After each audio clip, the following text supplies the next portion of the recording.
Nathan. I'm a project manager at Smart Practice. It's a local medical supply company. And I do a lot of React and React Native in my spare time. I also do some Go for the back end. It's all just kind of a hobby for me. How many of you have tried any React Native at all? Okay, so cool, sweet. There's a lot to encompass in React Native. I don't think I can really, I don't think we can cover everything.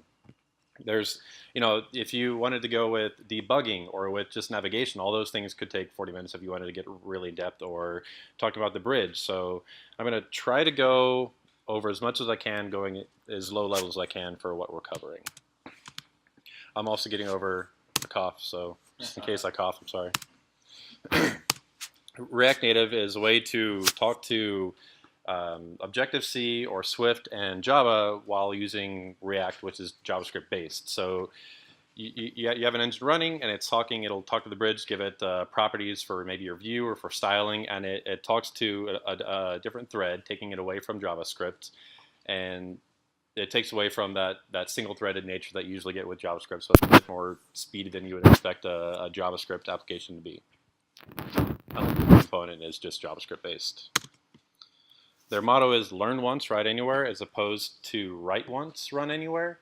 The difference would be if you write something if you expect something to run well on Windows and on Android and on iOS, it's not. You don't get a native experience, and you sacrifice speed, you sacrifice sometimes development, it's sometimes just weird to do it. Their thing is you can write an iOS application, a full-fledged iOS application, and the next day copy and paste 80% of the code over and then write the native applications for Android. You can also create a Java application, send it up there, or a Java component and link it, as opposed to where you could have been doing an iOS component before. It's kind of cool that they use the learn once, write anywhere as opposed to write once. The advantage is you can do code reuse. So you can reuse code on Android and iOS, and you can also reuse code on React. So my thing is I have an application that I made, and I made the web application first using all React, and I used Super Agent, I used Redux, and then I said, all right, time to do React Native. I copied and pasted all over. I rewrote everything from Super Agent to Fetch because that's native for React Native, and everything else just worked except for, of course, the UI, which you reprogram with React Native. But you can reuse Redux, you can reuse Lodash. All of that just kind of works. You can copy and paste 80% of your JSON file. So yeah, non-DOM libraries can be used. You install straight from npm, which is really convenient. I was going to talk about how Auth0 is kind of cool because it's JavaScript based, but it's actually not. It's native based. You implement Java or Objective-C on it, so I guess that's actually not in the right spot. And then Lodash is an example of a library. So it's cross-platform. You can do Microsoft now, which is kind of cool. It's still kind of in this beta phase, and it's not as easy to run in Android and iOS. And their basic platform, their application that you get when you do React Native init doesn't come with a Microsoft application yet, but I'm guessing probably in few months it's going to come with something Microsoft based, which would be kind of cool. The disadvantages are it's still being heavily modified. I found out I wrote something in React Native 5 months ago, and then I upgraded it, and there was a whole bunch of stuff broken and a whole bunch of stuff just completely different and a whole bunch of stuff that was more convenient than last time. I guess I should get used to that because it's still JavaScript based, so that happens all the time with JavaScript libraries. The development environment, you're developing in JavaScript, and then if you're dipping into iOS, you're going to be using Xcode, and if you're doing Android, you're going to be using Adb Logcat and Android Studio. And if you don't know those now, if you're going to be doing React Native, you're going to at least know a little bit about how those work, which it's not too hard, but it's definitely different than what you would expect coming from JavaScript. And the restrictions are based on what people have programmed for you. So if there's a component, if there's something that you can do in React Native and they haven't implemented it in a component, you're not able to use it for that platform. For example, push notifications on Android, you can't really do it right now. You can do it on iOS. It's a pain to set up because of the security, but you definitely actually can't do that on Android. You also can't, there's no native navigation for Android because they're so difficult to develop. So restrictions are based on all the native components. There are some performance hits. If you can't do something native, you can write a JavaScript component to do it. It's going to talk to your native bridges, but it doesn't mean it's going to be as fast as something truly native that was based purely in iOS or Objective-C or Java. So how do bridges work? There's actually 3 bridges going on at the same time. You get your JavaScript, and then it's bridged over to the native code. There's a JavaScript thread running all the time, and it'll call down to the UI kit thread and the shadow thread that runs all of your UI components or your logic that's based in iOS or Android. So the idea is that you offload from your JavaScript thread as often as you possibly can. This is how, at least I write my application. So you have your Android and your iOS files, and then I just throw main in there. I guess you don't actually need it, but that's where you would switch based on what platform you're using. You can switch a navigator if you wanted. You could switch any UI element at the start of your application, or you can just share the entire thing. And then you can also use one router, but again, I typically use 2. And that router or those routers can talk to shared scenes or platform-specific scenes that can then talk to shared or platform-specific components. I find out that the applications that I write start with sharing almost everything, and I'll program it all in iOS. Oh, it looks fantastic. And then I'm like, all right, I'll try it in Android. And it feels like you're in iOS while you're in Android. It's like, all right, so take away from the shared environment and start doing Android-specific. So that happens every now and then. So how different is it from the React that you already programmed? It's actually not that different while you're actually programming it. You use most of the same libraries. So here's on the left is normal React, on the right is React Native. There's no span or divs. You use view and text in place of those, and everything you're using you have to import from React Native. And as of 0.26, you can actually use React and component from the React library. So they're trying to make React and the React Native and React DOM as light as they possibly can, which is why there's 3 libraries instead of the normal 1 that they had before, or I guess 2. So yeah, you're importing your components here for your style sheets or your texts, and your styles are all, there's no class name or there's no IDs. You can throw your styles in an object that can have or you can throw it in an array or an object of arrays to give it more than one style. And then at the end, I'll show how that works too. All of your text needs to be wrapped in a text element. So you can't say view and then text. That's going to throw an error saying, I don't know, this view expected something in it, but it's not what you put in. I have no idea what's going on. So it's my most common thing. I'll create I'll create the component, I run it, and then I find out that I somewhere in there didn't wrap my text in the text element. It happens every now and then. And your style is at the very bottom. Style sheet.create. You don't actually need that. It's just a convenience feature. I forgot. I was going to look up exactly why they did that before I got here. I forgot. If anyone knows, you can shout it. Kind of cool. But it's just an object. So styles is an object that you pass back, and you can also do that inline, so you can throw your styles directly in your components if you wanted to, or you can switch them.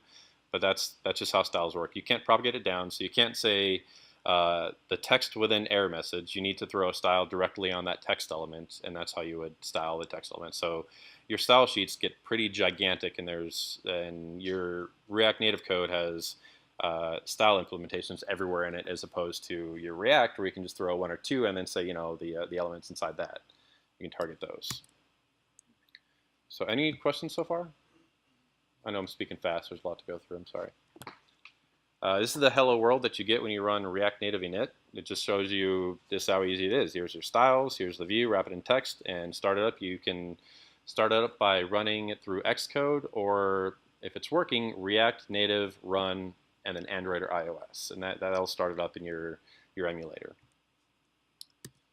See, debugging feels a lot like this in React Native. The reason is there's multiple environments. So if there's an issue, you need to find out if it's a JavaScript issue, or if it's a iOS issue, or if it's an Android issue. And if it's an Android issue, is it something in their platform? Is it a library that they're using?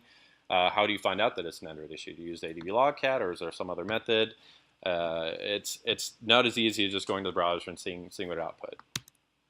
Yeah, so the tools are going to be unfamiliar. There was an issue I had on React Native Android where I programmed the entire thing in iOS, as I always do. And I said, all right, just copy and paste over to Android. And it worked until I got to one component where it rendered a list of images, PNG images. And it loaded 3 images, and then the program just quit. So all right, let me go and the console see what happens. Nothing. It doesn't. There's no error message. There's nothing. All right, let me try it again. Did it a few more times. Nothing. I looked everywhere for it. Finally, some guy said, "We'll just use Adb Logcat." I don't know what that is. So, oh well, if you're doing Android development, yeah, you used to do Adb Logcat. It shows you everything. Oh, okay, let me try it out. And it said, yeah, the images are like 2,000 pixels wide. Not going to work.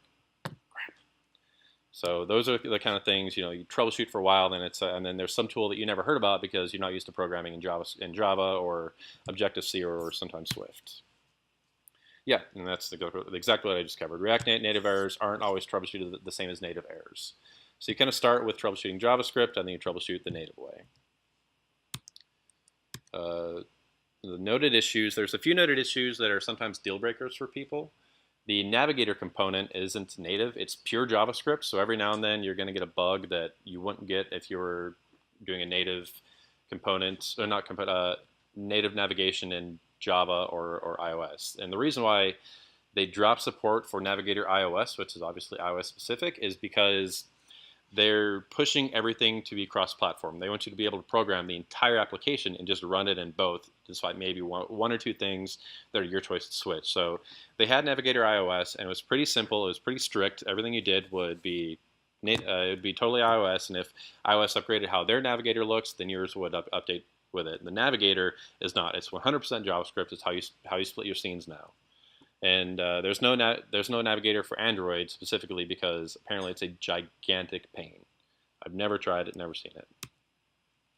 There's memory issues mostly on Android. All progress is kind of behind on Android, not because it's necessarily harder, just because they started iOS first. That's really all it is.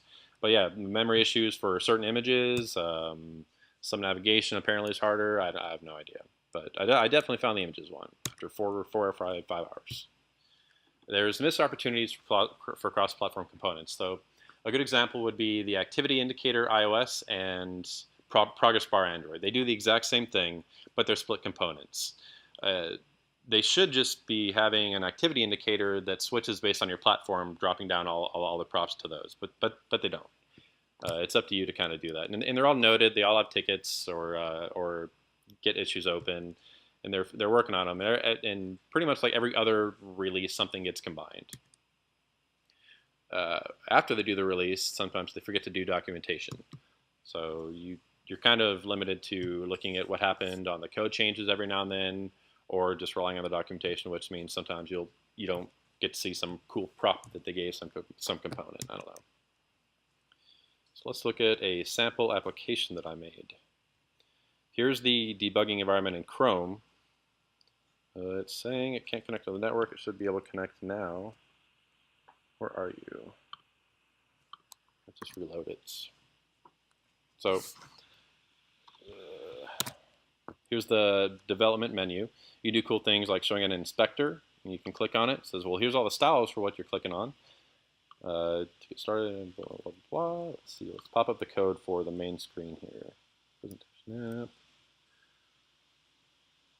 Index iOS is just this. I'm using. I'm using. Actually, let me go to the main component. I'm using Connect from React Redux and dropping it down as of React Native 0.26. You can use Redux now, which is kind of cool because before you had to backdate Redux and it was a big pain. Now it just works just fine. So this one is my specific to tab bar iOS. This is this guy down. Let me turn this guy off.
People that have been hijacking React Native to use it on Apple TV and Mac OS by itself.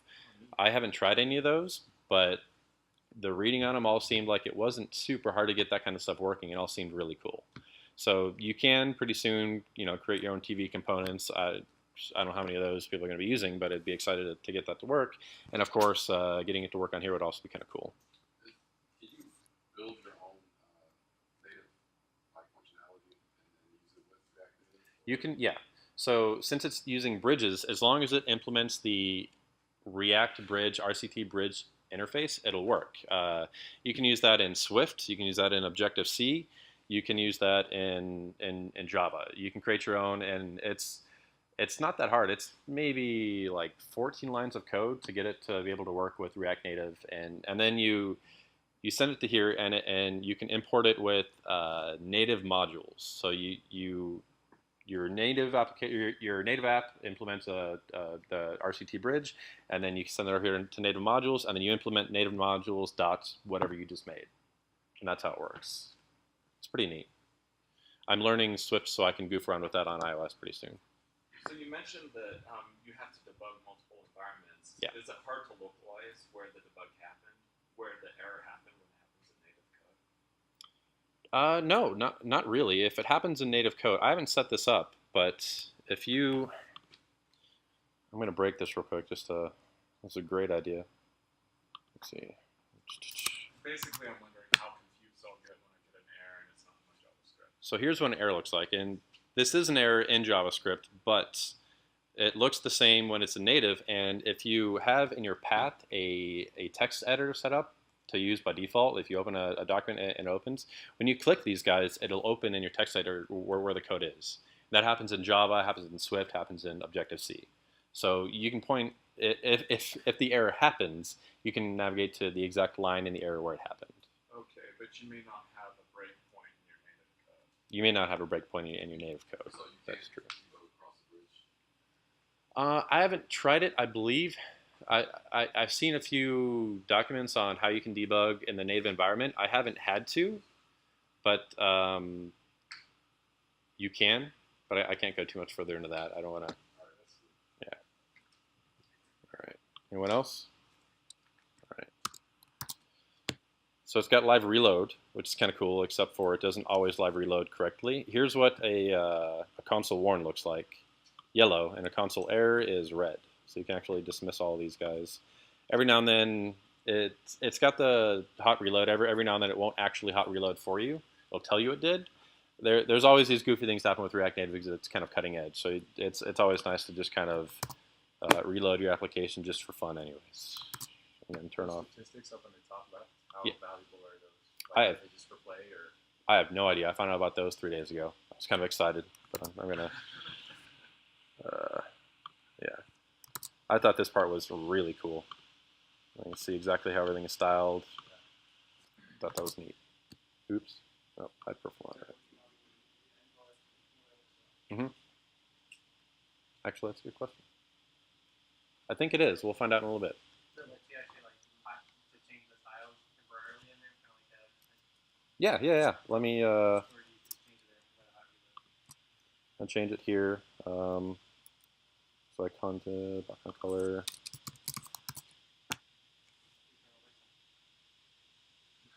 Yeah, look at that. I type black and it's that hot. It's everything. Yeah, it works really well. It doesn't do at the last meeting you were talking about, Tyler, about how cool it is where when you change something in Redux, your application reruns with those new changes involved in it. That doesn't happen here. So it's mainly hot reload for the UI elements, I guess is the best way to think about it. If you're changing, you can put in some text, you can change, you can throw in a new component, but if anything requires React Native to work with it, or I'm sorry, Redux to work with it, it seems to get a little bit more finicky than it would in your normal React environment that you're used to. Now I had to wire that up though. So are you sure that like it can't happen, or it just doesn't come out of the box? It doesn't come out of the box. I haven't seen anything on it.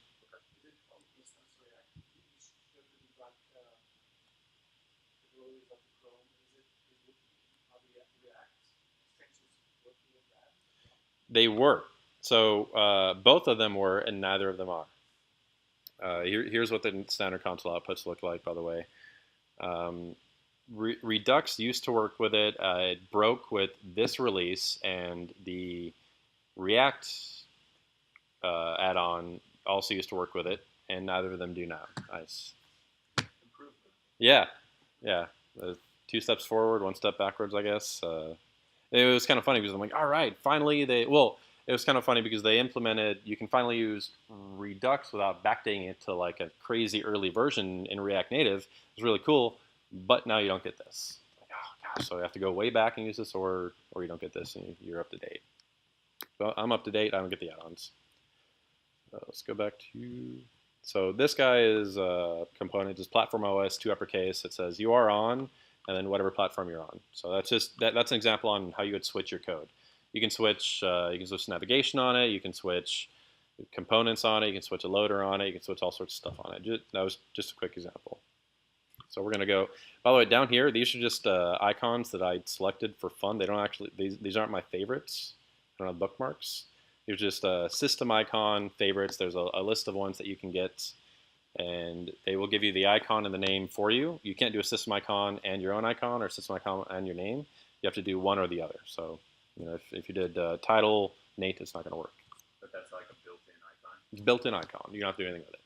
But that only works for, I see that's tab bar iOS, so Yes. the React, sorry, with the Android, do they have built-in things like that? No. Even if it's not quoted, having a star or favorites, is there anything like built-in, or do you have to add your own assets? Is there anything built in where you could say, I want your version of what favorites is, give it to me? No. Like emoji? Nope, nothing like that on Android. It could be because they're behind, or it could be just because Android itself doesn't have it. I don't really know. But yeah, you don't get those. And you click on here. So this is what buttons look like, but they're not really buttons. This is you have to cover everything that you're using that's clickable in either touchable opacity, touchable highlight, or touchable without animation, without feedback. The only reason why you would use touchable without feedback, they say don't use it. You can use it to get in like a developer mode where Android says like tap your version 20 times, then you're in developer mode or something like that. I've used it for that, but this is touchable opacity. Press hello, Dangerous Robinson, and this is touchable highlight. So you can give your touchable highlight a different prop that you can of opacity, saying the underlay color is whatever you want it to be.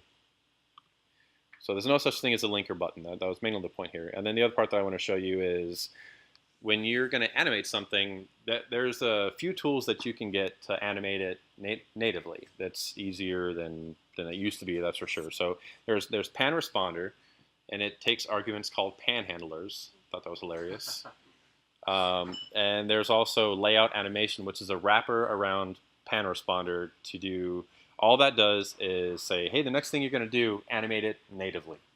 So what we would do there, before we're going to set the state, we do layout.animation.configure next, and then you can get your presets from layout animation. Presets. Let's do spring. That's for fun, right?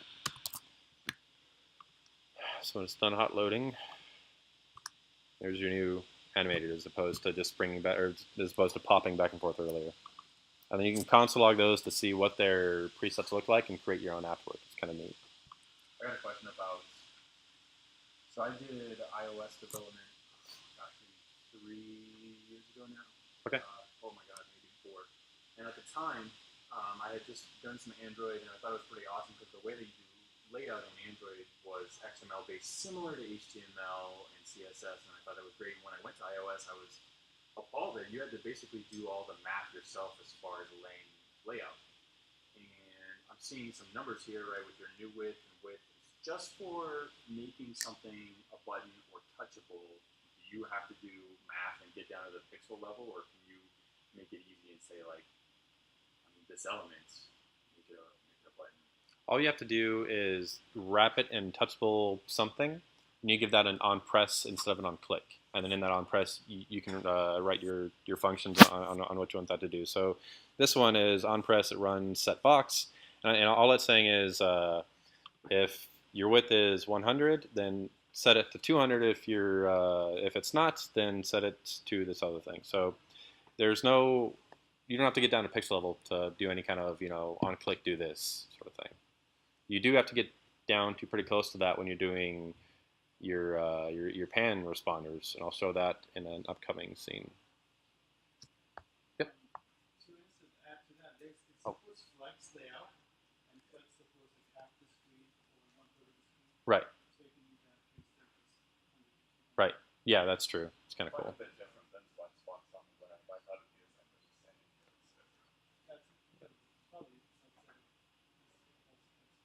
Yeah. Kind of learn Flexbox again. Yeah. Yeah. It's not the most fun part of React Native. You had a question? yeah, I was just gonna ask if Flexbox was usable. Here's what the styles look like. I mean, Flexbox is kind of, it's usable. It's actually really hard to to go and do Sass and then hop to Flexbox and then hop back to Sass. You get really confused at what you're typing. You end up typing things that just completely don't make sense in one platform or the other. Like I've been doing React Native and haven't touched React in maybe 3 weeks. If I start going back to React, I'm going to start doing, background or like there's one different border radius or putting things in quotes that don't need to be, something like that. But, yeah, it's usable. It's all they have. And I started to, oh, it's not in here. I've started to piece out my components and the styles with those components to different structures, making the page a little bit easier to maintain than having, sometimes your styles are like this big and the components only this big and it only switches on one or two things. So it happens. When you go to more over here, now we're in the navigator. We're in the not native navigator. You have your title, you have your right button and your left button. Let's take a look at what that looks like. It's not there.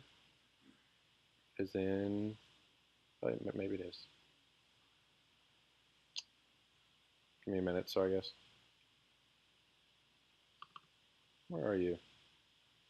Oh, it's just navigator. There you are.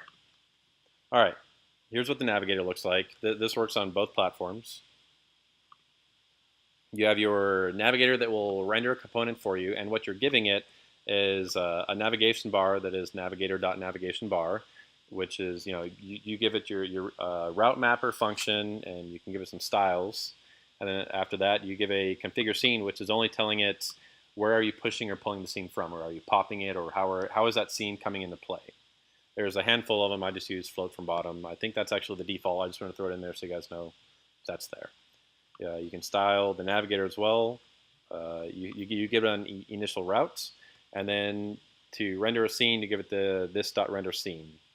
And then you drop your navigator down to all of your components, and you tell it when you click a button, you can push, you can pop from an array, which is the navigator. It works the exact same as React Router. It's an array that has your history of your routes in it. And if you go back, you take the route out of it, meaning you can't actually go forward. So this right button is better used as like a search or a settings button or anything like that. Doesn't do nesting like React Router, does it? No, it doesn't do any nesting. You can nest the routers though, which is the worst idea, but no, there's no nesting like that. Yeah, it could get pretty weird. I thought you had told me that, okay, so by default, the right button doesn't work because of the pops. But can you program it yourself to? Yeah. I mean, if you were to do the work, it doesn't come out of the box, but you could get it to work. You could get it to work, yeah. And there's ways to there's ways to interact with the navigator that doesn't remove the current route. You could replace routes. You could do a whole bunch of things that isn't just popping off the current route and going back one page. I just haven't messed with those. I kind of cover most of the basics on here. But there are ways that you can mess with that. It just seems like it gets kind of spaghetti-like really quick. Like if you go backward, and they go to a new page, what do you do with that page that was already there? Do you replace it? What do you do? All that kind of stuff. Which is probably why you just pop from the array if you go backwards. So you hand it a left button, a right button, and a title, and all those could contain search bars. They could contain 3 or 4 buttons. They could pretty much contain anything you want. It's kind of neat. You go to Navigator 2, it pops from the top. Now you can go back. Here's what the back looks like. If you want to drag it down, you can do this guy. cool and there's an issue where you can see page 1 and page 2 when you're dragging down. You can't see it now because I set a background color, but if you didn't set a background color, when you start dragging down, the entire thing goes like halfway opaque and you can see the background as it goes through. I don't really know if that's per spec or if that's a bug of theirs or what. Also, if you do this guy, it's like halfway opaque when you like sort of drag it down and pop it back up, which I'll show you in just a bit. So I have 2 links on page 2. There's they're both Reddits, which makes me scared to load Reddit while I'm being recorded. First one is not hooked up to Redux. It takes a minute to load. Here's all these guys, and if you click on one, I have it set to a component. Let's see. Where are you? Subreddit list. So I'm telling it to. Where are you? Alert. There's link and there's link iOS, and here I told it to just do a link. Oh, I'm handing it a new component down here for a post. And saying if you click it, then go ahead and go to the browser. So if somebody clicks it, it fits. I don't want to open it. Go back. I'm still terrified. Go back. Stop. Okay. So there's that. If there was any, yeah, there. I would actually feel more safe clicking on a not safe for work link because I programmed it to tell you not to go to it if you click on it, but there are none because it would also be red. So I guess that's good. And if you want to be more native-like, you load it with Redux when your application loads, and you can always just switch, you know. Here's a little tiny application I made just to show. Let's see, the reason for this one was to show how, here's native. Here's how you would use your API calls out of the box. You use fetch, which is promise-based. So I use super agent in vanilla React, and then I go back to fetch over here. So you kind of have to go back and forth. You can use super agent here for sure, and you can also use fetch in your React applications if you wanted, but just to show you how they do it there. Any questions? No? All right. Go back to page 1. So here's a pan responder that I created. So if you drag it, you can start dragging your box. Let's see what the code looks like for that. What I'm doing is I set properties for the box, and this is actually just working off of styling. So I'm telling it when you drag your mouse right as you're clicking on the box, then just add the pixels that you've dragged to the box that's there, and same for going down. And then when you unclick, just keep those properties on the style for good. So you do this guy. I created a fake trash can. So you drag it down here, it turns yellow, and you release, it goes blue. Cool. Here's the bug. Go down, release it, and oh, hold on. I guess it's not a bug right now. Oh, shoot. There's no bug. Yeah, every now and then that'll stick, and I have no idea if that's per design or what, but yeah. So that's a basic application in React Native. I can pull up. This definitely would be a great time for questions because this takes some time. Oh, the other part, I always forget. Here's the package manager. So this always has to run when you're developing in React Native, and it can only be running once, so you can't be running 2 of them.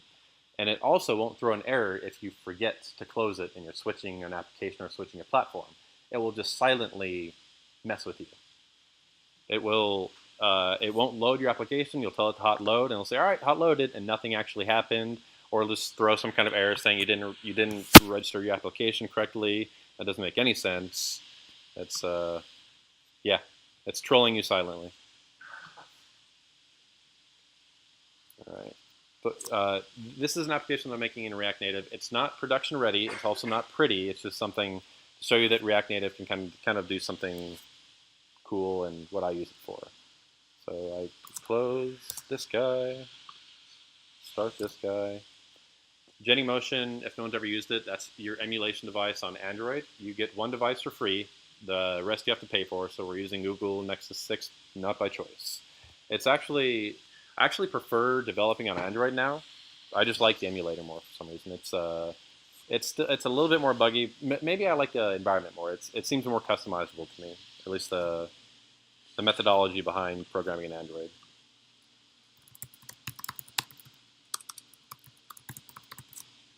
All right, for a minute. What was that?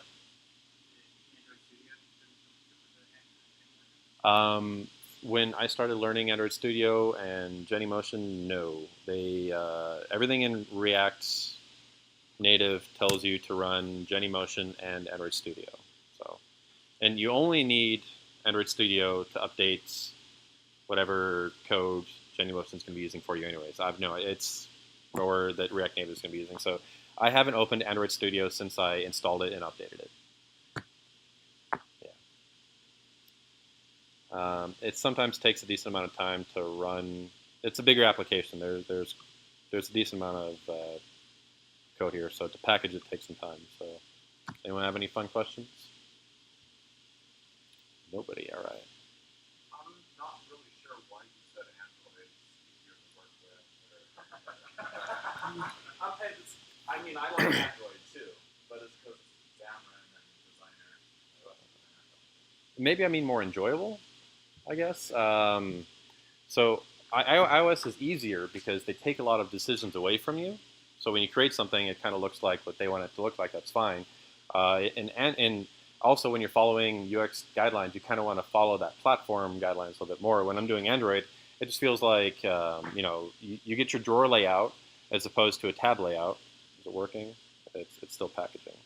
And you can do anything you want in the drawer. You can throw a search bar anywhere you want. You can throw a settings link anywhere you want, as opposed to iOS, where you're not stuck, but it's preferred that you would be using the tab bar iOS, and they put so much work into it.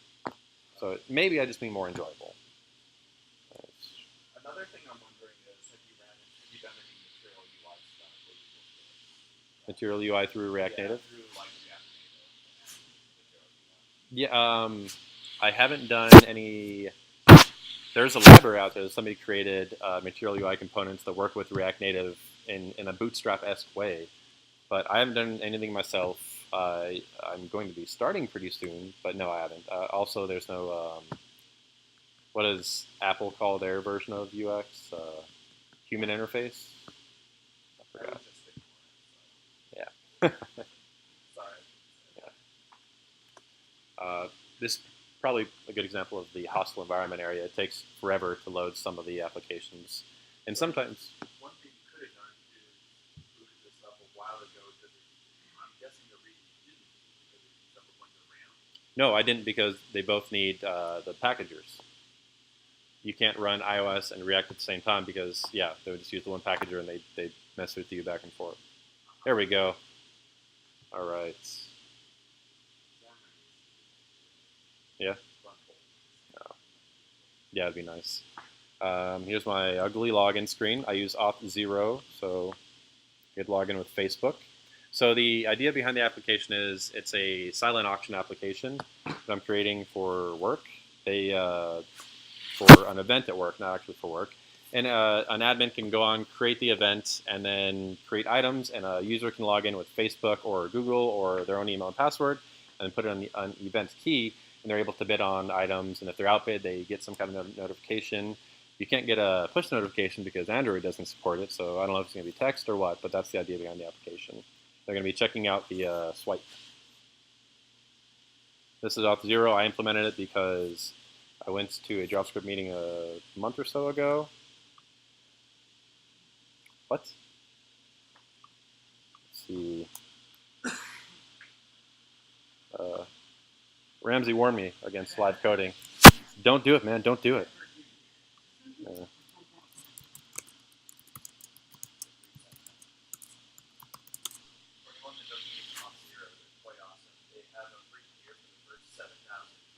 Yeah. It's yeah. Their documentation was a bit out of date, but Auth0 itself is really fantastic. It took me a while to implement it on iOS. Their documentation is seriously, what is your deal? No, it doesn't need to be on. Oh no. Let me try this one more time. This works fine all day. All day. There we go. No errors. So here's the screen that I created for settings. It looks like Android as much as I could in like an hour or so, and the iOS one looks like this. They were the exact same one, but then I switched them. That's part I was telling you where you could create a screen that looks the exact same. And I created this entire guy. I thought it looked really fantastic, and said, all right, let me run the Android version. And it just looked like this as well, minus the tab bar. And I said, okay, that's not going to do. So I pieced it out and see how they use different separators and all that kind of stuff. So, but here's a good example. The switch right here is the same component on both. It just goes native, kind of feely when you go to Android versus iOS. Kind of cool. All right, go back. Go back. What's that? Isn't there a form of button on Android? Well, It's different than your I mean, phone. That's Okay. definitely a material UI. Yeah. I mean, I have that phone in Nexus 6 and things like that. Okay. so B7S2 is an event I created. I forgot to change the title and all the example text to actually look somewhat professional. So you're going to see a lot of ASDF and is it working and please work. So fantastic. Testing item icons. Guess what I was testing when I created this event? Here's the first scene. Here's the drawer that comes native with Android. I thought that was kind of cool. So I have a little icon up here. You have your name of the event, and then here's how I switch the navigator on Android, just through the drawer. You go here. Here's your list of items. This is a list view, and the cool part about list view is native in both Android and iOS. So it was really expensive before to be able to create a whole bunch of components, render them in your own kind of list, and send it. And then list view is just super native. You give it a few things, it shows it in a list for you. You tell it when to re-render. You give it a tiny formula that you don't really change too much. They kind of give you one and you paste it in there, and it'll say, you know, here's the props from before, here's the props from after. If they're different, re-render the list. Kind of neat. You can click on this and go to, yeah, ASDF, sweet. Some of this doesn't work. The live bidding used to work maybe a week ago, and I had to reprogram how it worked, mainly because of the whole PNG issue deal. You can't have too many PNGs. But now that I made the images smaller, you can pretty much have as much as you want on here. Here's another one. This is a component that switches. I actually created this guy. Wait a minute. So there's this tab view. There's no actual native tab view for Android. You have to program this entire thing yourself. There's no React Native, or I'm sorry, there's no Material UI tab deal. So I had to do items, segmented control. I had to create this guy. And this is how you would switch back and forth. You have, is your platform Android, or did they say override? Then go ahead and load this this SC Android, this segmented control for Android. If not, then just load SC iOS. And SC iOS is just saying, pretty much passing all the props. Because I made them to be as identical as possible. If it is SC Android, here's all the options you get. Here's a little guy that I created that's just tab bar. There are some things you kind of have to do yourself for the heavy lifting. Notifications isn't actually implemented yet. And here's the search bar at the bottom that's telling you where. I kind of enjoy the fact that you can just kind of throw it wherever as long as it's user-friendly. And on Android, you don't really get that decision. I believe I put the search bar up in the corner in the navigator, and that's about it. So, I mean, that's... I was going to show how some of the bridge worked. It's kind of cool. Let's see. If you click on text here, okay, React Native, it's going to say it implements the text interface. So when you're worried about if they updated their documentation, you can always just see what the bridge implements for you. I won't go into the native code in the bridge, but if you're going with seeing what JavaScript is talking to the bridge, you can go to React Native. That didn't work. React Native, and then see their libraries. And just drop down to the text library here and see what text implements. Here's all the native code for text, and here's the bridge all in one library. Kind of neat. You can see the prop types. You can see all the prop types that React Native implements. You can do font weight, text shadow offset, text shadow radius. You can say, you know, React prop types number. What's the color prop type? I have no idea. Implement that guy. It's kind of cool to be able to see the JavaScript parts of it and the native parts of it all in one folder, and you can kind of browse and see how they talk to each other. I was going to go more in depth into that, but I realized A, I was slightly over my head. B, we're probably going to be out of time, which we are. So that works for me. Anyone have questions? Sure.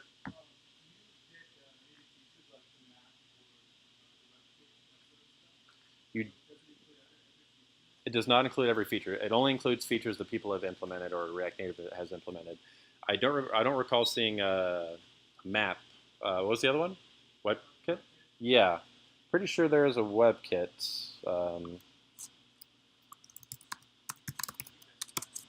There's a map? Okay. Yeah, I mean, I haven't seen those. I haven't worked with those, but I'm guessing they're in there. I have heard of WebKits. I'm thinking WebView.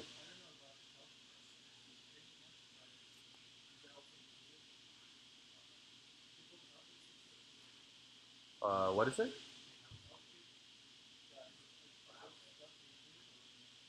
I haven't heard of it, so I'm gonna guess no, but I'm pretty ignorant on the subject, I guess.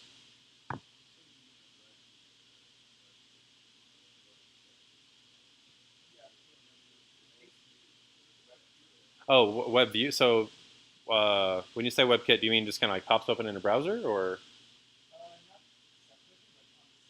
Yeah, WebView. So yeah, it'll pop up. When I clicked on the Reddit post and was too afraid to load it, that would have shown you WebView. It shows your browser in your actual in your application. And you can just click back and it goes back to it. But yeah, this is what WebView would do. So Guts at Work program to React Native application using just the WebView. I mean, it works fine. Yep.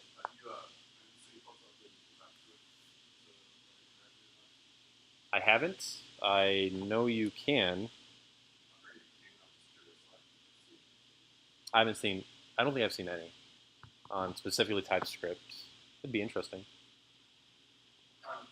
Because I've done like Xamarin, not Forms, but Xamarin, I'm wondering when you implement lists in iOS and Android, if they're pretty much the same in React Native, and if you have to like write any functions to basically say this function does this. I'm wondering How if do they're you the same and if they're just easy to use. how do you implement it with those? It's been a while, but you had to actually implement like override certain functions in the class. Okay, I can show you what the code looks like real quick. It's I don't think so. Let's see, where's the items? Scenes. So I forgot to say scenes are what you call a view in React Native, by the way. It's the cool term. Here's all that's taken. This is not it. Where are we? Items. Details.